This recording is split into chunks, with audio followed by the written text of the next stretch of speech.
제 아내가 둘째 아이를 데리고 마트에 갔다고 합니다. 이제 마트에서 장을 보다가요, 딸아이한테 이렇게 얘기를 했다 그래요. 너 저기 야채 코너에 가서 부추 있나 좀 보고 와. 부추 있나 좀 보고 와. 그랬더니 이제 갔대요. 갔다가 오더니 딸이 갸웃거리는 거예요, 고개를. 그러면서 심각한 표정으로 엄마한테, 엄마, 아무래도 신발 가게로 가야 될 것 같아. 여기는 부추를 안 팔아. 그렇게 대답을 했다 그래요. 그러니까 우리가 살려고 하는 거는 먹는 부추, 사투리로는 전구지. 그걸 살려고 했는데 딸아이는 씻는 부추를 생각을 한 거죠. 우리가 아이를 키우다 보면은요, 사실은 뭐 이렇게 부모가 의도한 것과는 전혀 다른 그런 대답들을 들을 때가 왕왕 있습니다. 오늘 본문도 잘 살펴보시면요, 예수님께서 질문을 하셨는데 그 제자들의 대답이 예수님의 질문과는 전혀 또 다른 엉뚱한 대답을 하고 있는 것을 발견을 할 수가 있습니다.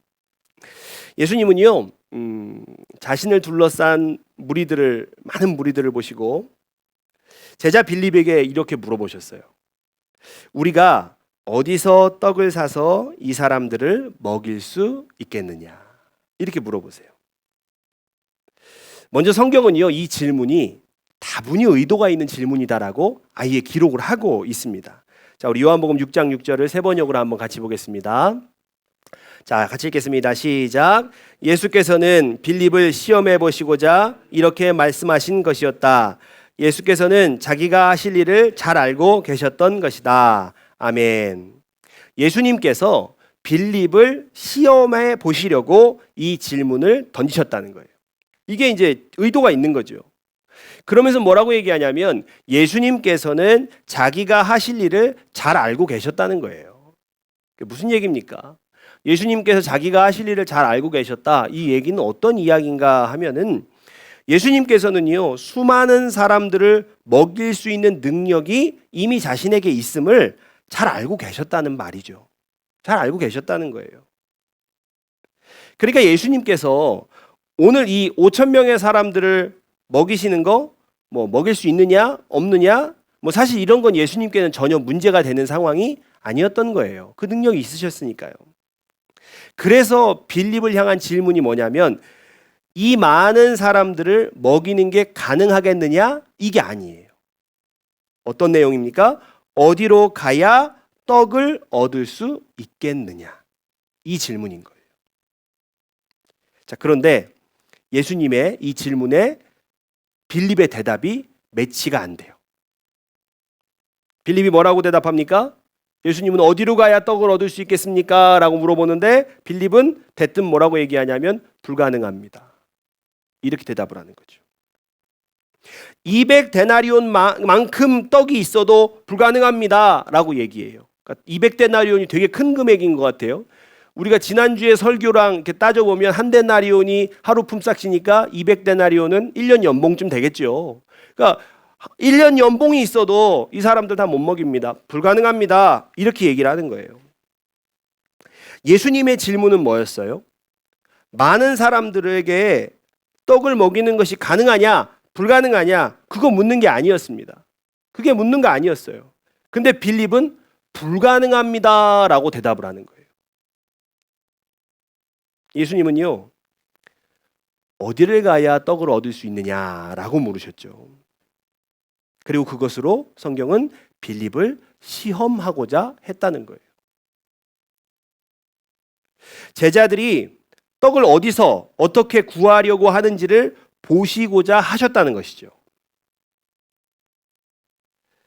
이 떡을 어떻게든 정말 어디 가서든 구하려고 백방으로 찾아다닌다는 것은 굶주린 사람들을 어떻게든 먹이겠다는 의지예요. 의지. 이것은 굶주린 무리들을 불쌍히 여기고 있다는 마음의 반증이기도 하는 거죠. 주님은요, 제자들에게 이 마음이 있는가를 보시려고 하신 겁니다. 이 마음이 있는가? 예수님께서 바라신 것이요, 그러니까 제자들이 막 떡집마다 돌아다니면서 어떻게든 흩어져서 떡을 구해오는 그 의지를 보시려고 한 건지, 아니면 떡을 사올 수 있는 곳이 마땅하지 않습니다. 주님의 능력이 필요합니다라고 말하면서 주님의 능력을 통해서라도 무리를 먹이고자 하는 의지를 그걸 보시려고 한 것인지 그건 우리가 정확히 몰라요. 알 수가 없죠. 근데 둘 중에 그게 우리가 뭔지는 몰라도 그러나 확실한 건 뭐예요? 제자들은 어디를 가야 떡을 구할 수 있는지 전혀 생각해 보지 않았다는 거예요. 생각해 보지 않았다는 거예요. 우리가 오늘 본문에 대해서요. 알아야 하는 두 가지 사실이 있어요. 그 첫 번째가 뭐냐면 이 본문이 예수님께서 사람에게 행하신 유일한 시험이라는 거예요. 그러니까 오늘 본문은 정말 복음서를 다 통틀어 봤을 때 예수님께서 사람에게 하시는 유일한 시험이에요. 또 하나 알아야 될 게 무엇이냐면 주님께서 행하신 이 바로 유일한 시험의 내용이 무엇인가 하는 것입니다. 여러분 오늘 시험의 내용을 보면은요. 이 주님의 시험은요. 얼마나 일을 잘하는가? 어떤 능력을 가지고 있는가? 그런 식으로 인간의 기능과 능력에 대한 시험이 아니었어요. 그럼 어떤 시험이었는가? 예수께서는 그 예수님께서 하신 시험, 빌립을 통해서 하신 시험을 통하여서 사람들을 불쌍히 여기는 마음이 있는가? 그들을 먹이고자 하는 마음이 있는가? 이것을 확인하려고 하셨던 거예요. 예수님의 시험은 빌립의 마음을 확인하고자 하는 시험이었다는 것입니다. 자, 우리가 한번 생각해 봐야 돼요. 빌립에게 하신 시험, 곧 마음을 확인하려고 하시는 그 시험이 예수님께서 사람에게 행하신 유일한 시험이라면 곧 우리가 예수께 받을 시험도 그것뿐이라는 거죠. 그것도 우리도 그렇다는 거예요. 예수님께서 우리를 시험하신다면 그 시험을 하셔서 확인하고 싶으신 것은 우리의 마음뿐이라는 거예요. 우리의 마음. 자, 그러면요. 우리가 이제 이 말씀을 좀 더 잘 이해하기 위해서 조금 더 깊이 들어가 보겠습니다. 먼저 그리스도인들이 어떨 때 시험 드냐는 거예요. 그리스도인이 언제 시험 드냐? 그리스도인이 시험 들 때는 공통점이 있어요. 어떤 공통점이 있냐면 사람마다 평생을 살아오면서 형성된 자신의 가치관, 생활 습관 그 있습니다. 또 세상과 사람을 대하는 자신만의 태도와 방식이 있어요. 그런데 신앙생활을 하다가 나만의 가치관, 나만의 방식에 반대되는 것과 충돌이 일어나요. 그때 이 충돌이 큰 사람이 시험에 들게 되는 거예요. 자, 나의 가치관은 이런 것인데 내게 일어난 일이, 그 어떤 사건이 나의 가치관과 정면으로 충돌하는 것이죠. 내가 사람을 바라보는, 세상을 바라보는 태도는 이런 것인데 나의 그것과는 전혀 다른 것이 내 삶에 확 들어와요. 거기 부딪혀요. 그때 이제 일이 일어나는 거예요. 좀 이거 한번 제가 좀 쉬운 예로 한번 설명을 해보겠습니다. 쉬운 예로. 자, 평생 탕수육을 소스에 찍어 먹는 사람이 있었어요. 굉장히 중요한 논란이죠, 이건. 평생 이 탕수육을 찍어 먹는 사람이 있었습니다. 그러니까 이 사람은 어떻게 배웠냐면 탕수육은 눅눅하지 않게 소스에 찍어 먹어야 된다. 이렇게 늘 이제 배워왔고 그렇게 살아왔던 거예요. 자, 자기 주변 사람들 다 그렇게 먹었어요. 다 그렇게 했어요. 자, 그런데 그렇게 먹는 게 이제 맛있다고 딱 확신하고 믿고 살아왔죠. 그런데 어느 날 교회에 같이 있는데 탕수육을 시켰습니다. 근데 갑자기 앞에 있는 사람이 어떻게 했어요? 확 버버린 거예요. 소스를 분 거죠. 이런 사람이 나타납니다. 그러니까 전혀 이전에 경험해 보지 못했던 경험인 거예요, 이게. 탕수육에 대한 내 가치관과 탕수육을 대하는 나의 태도와는 정반대되는 사람을 만난 거죠. 그래서 이 찍어 먹는 사람이 얘기하는 거예요. 찍먹파가 이제 얘기를 하는 거죠. 지금 뭐 하냐고. 지금 왜 쏟아부었냐고. 탕수육은 찍어 먹어야 된다. 이렇게 하면 눅눅해진다. 안 된다. 근데 이제 부먹파, 부어 먹는 지관을 가진 사람이 뭐라고 얘기하냐면 탕수육은 아편 전쟁 이후에 광동 지역에 들어온 영국인들에게 음식을 팔기 위해서 만든 그 음식입니다. 그래서 이 중국 상인들은 원래부터 이 탕수육을 부어 먹었습니다. 원래 부어 먹는 음식입니다 라고 얘기를 하는 거예요. 그런데 찍어 먹던 사람들은 이 이야기가 이해가 안 되는 거예요. 납득이 안 되는 거죠. 받아들일 수가 없죠. 평생 탕수육을 눅눅하지 않게 소스를 찍어 먹어야 된다고 생각하고 믿어왔는데 갑자기 부어 먹는 사람이 나타나가지고 막 얘기를 하는 거죠. 그러면서 얘기를 하죠. 누가 탕수육을 찍어 먹습니까? 부어 먹어야지. 그럼 막 당황스러운 거예요. 나는 언제나 이렇게 먹어왔고 그동안 이 찍어 먹는 게 아무 문제가 없었는데 나의 가치관과는 전혀 잘못됐다고 얘기한 사람이 나타난 거예요. 그래서 찍어 먹는 사람은요. 난 이 사람하고는 정말 안 맞는다. 어떻게 저렇게 생각을 하지? 어떻게 탕수육을 부어 먹지? 실망과 실족하는 마음이 생기는 거예요. 이거 그냥 단순한 예예요. 단순한 이야기입니다. 근데 이렇게요. 신앙생활을 하면서 나만의 가치관과 방식에 충돌이 생길 때가 이때가 바로 시험 들 만한 상황이 된다는 거예요. 여기서 내 가치관을 좀 지지해 주는 사람이 더 있다라고 하면 그래도 괜찮을 수 있는데 근데 그 반대라면요. 실족할 가능성이 커지죠. 이런 경우도 있습니다. 내가 간절히 원하는 것이 있었는데 이루어지지 않을 때가 있어요. 이게 하나님께 서운하고 시험 드는 경우예요. 이 경우도 한번 생각을 해봐야 돼요.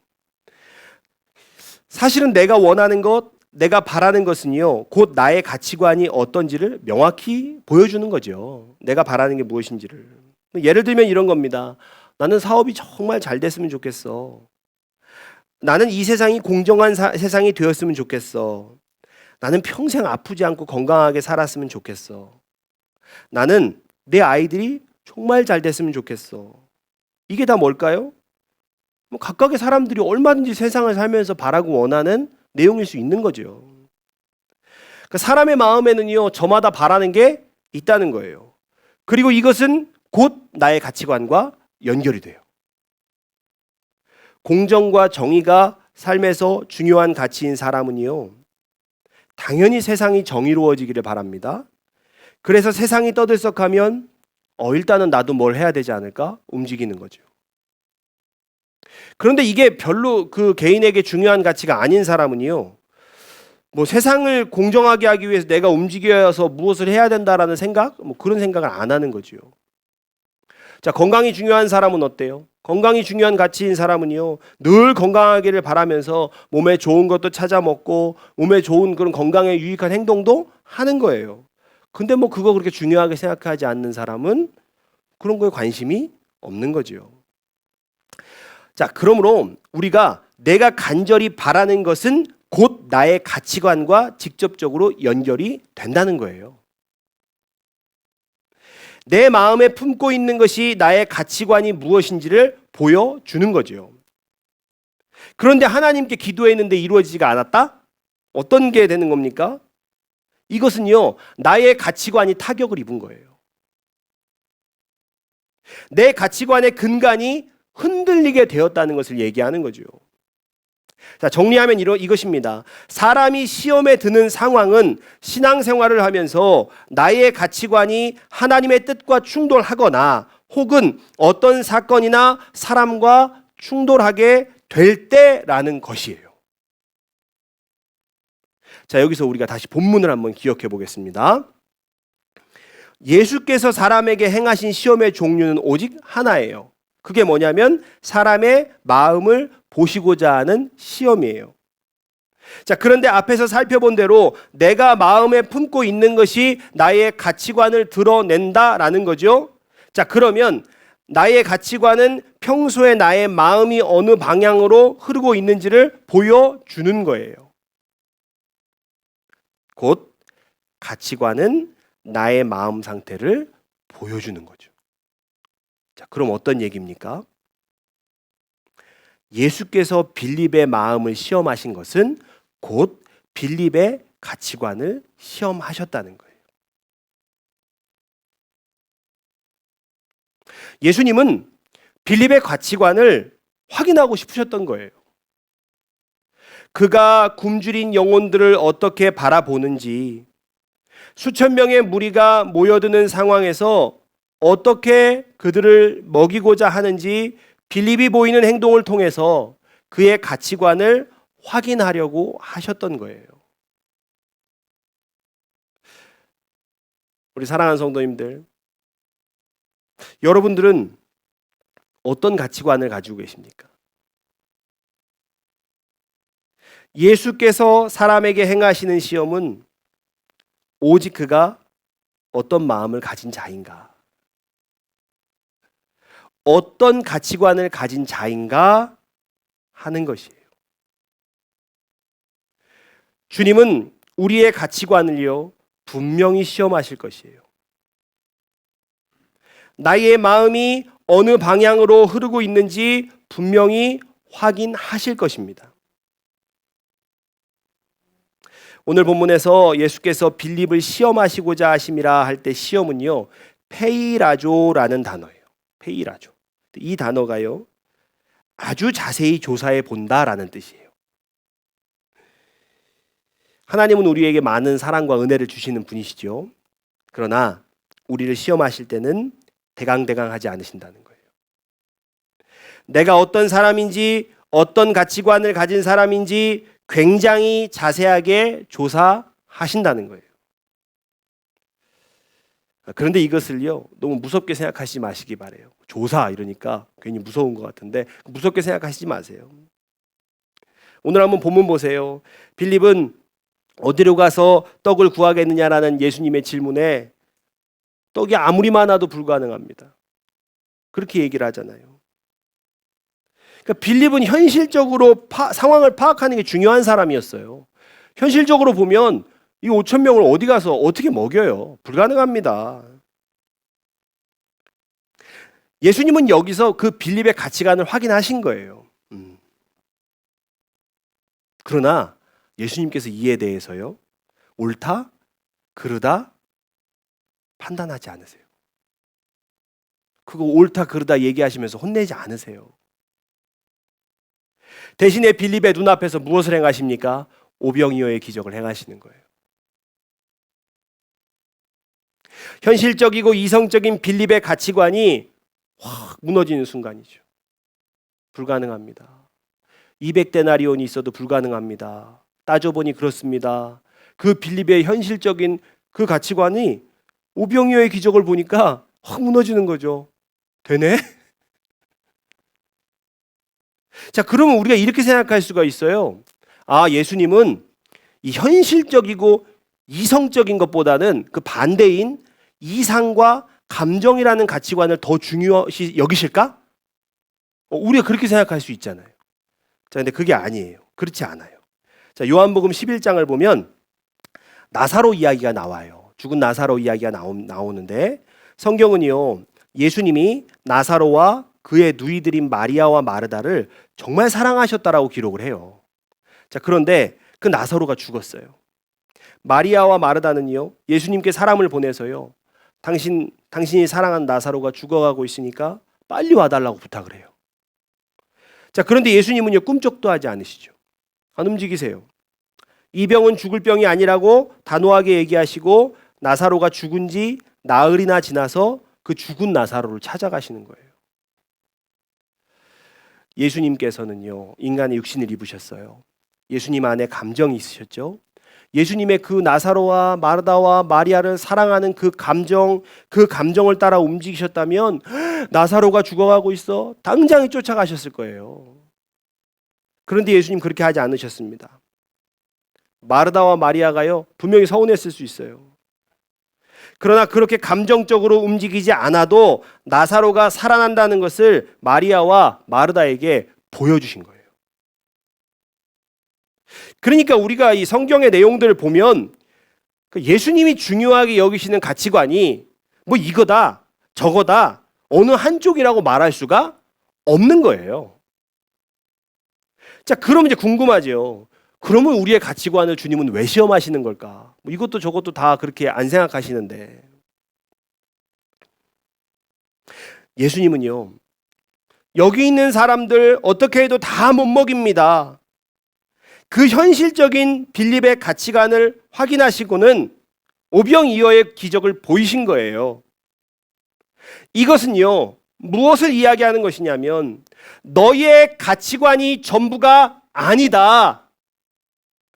하나님의 일하심이 반드시 너의 가치관대로 이루어지는 것이 아니다. 이것을 보여주시는 것입니다. 여러분, 예수님께서 우리의 가치관을 시험하시는 이유는요, 나의 가치관이 옳다, 그르다, 그 따져서 판단하시려고 하시는 게 결코 아닙니다. 나의 가치관 너머의 것을 배우게 하시려는 거예요.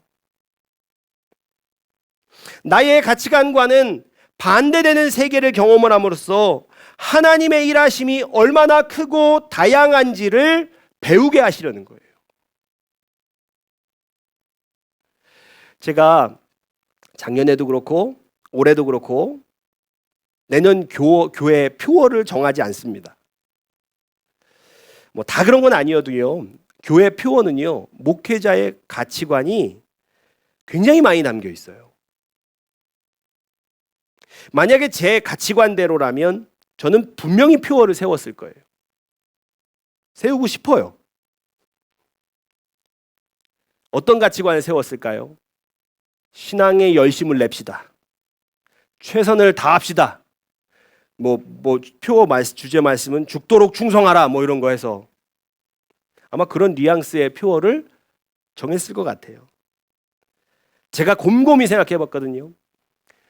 제가 군목으로 담임 목회를 할 때도 한 번도 군인교회 무슨 표어가 필요해요. 근데 한 번도 표어를 안 정한 때가 없었어요.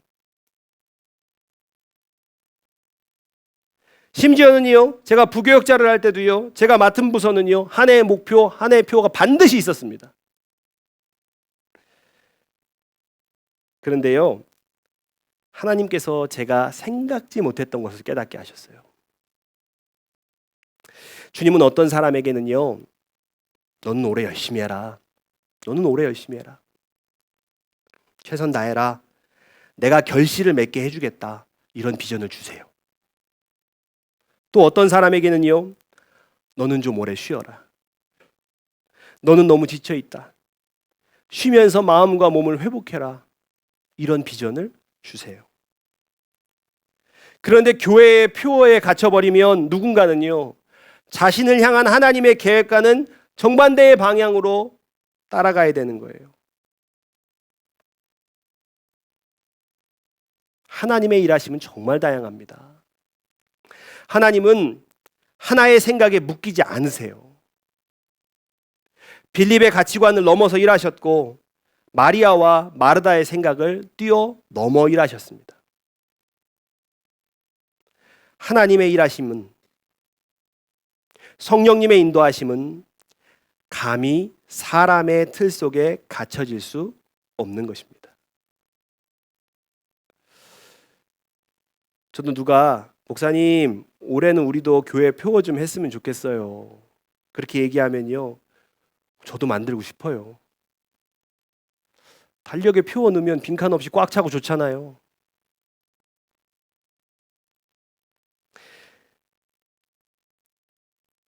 여러분, 저도 날 때부터 예수 믿은 사람이거든요. 제가 어렸을 때 기억나는 첫 번째 장면은 우리 집에 최후의 만찬이 걸려 있는 거예요. 저도 평생을 기성교회에서 자랐어요. 저는 근본은 감리교회보다 더 보수적인 순복음이에요. 기성교회에서 목회해 왔습니다. 저도 사실 새로운 거 안 좋아합니다. 딱 정해진 대로만 했으면 좋겠어요. 그야말로요, 저도요, 그 이상한 목사 안 됐으면 좋겠어요, 좀. 그런데요, 제가 모든 성도님들의 마음에 드는 목사가 되면은요, 하나님의 마음에는 전혀 합하지 않은 목사가 될 거예요.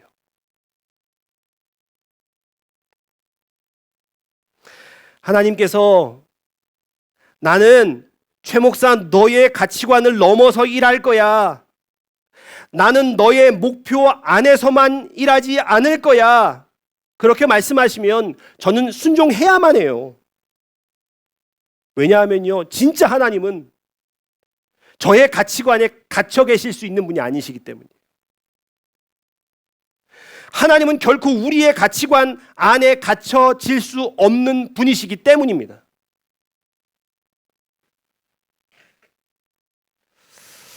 여러분의 삶에 더 놀랍고 다양한 하나님의 일하심을 경험하시기를 원하십니까? 그런데 그렇게 되기는 우리의 그릇이 너무 작습니다. 그렇게 되기에는 우리의 그릇이 너무 작아요. 우리는 이 작은 그릇에만 하나님의 일하심을 막 담으려고 했던 거예요. 하나님의 놀라운 역사가 우리 삶에 잘 일어나지 않는 이유요, 내가 작은 종지를 가져다 놓고 하나님의 일하심에, 그 하나님의 일하시는 것이 그 종지에 담기기를 기다리고 있었기 때문이에요.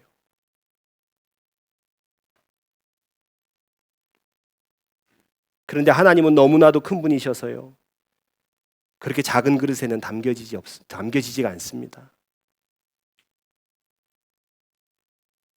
하나님은 이제 우리가요, 나의 오랜 생각과 가치관이 담겨있는 이 그릇을 깨기를 원하세요. 너의 작은 그릇을 깰 수 있는 용기를 갖기를 원하신다는 거예요. 너의 그릇이 너무 작다. 나는 너의 크고 놀라우신 하나님이다. 너의 작은 그릇을 버리고 나를 맞이해라. 내가 역사하겠다. 오늘 하나님 그렇게 말씀하세요. 내 작은 그릇을 버리는 용기를 가진 자들에게요, 새로운 세상을 선물로 주실 것입니다. 이전에 경험할 수 없었던 놀라운 역사를 보실 거예요. 그 역사를 경험하시는 저와 여러분 되실 수 있기를 주의 이름으로 축복합니다. 우리가 찬양하고 기도하겠습니다.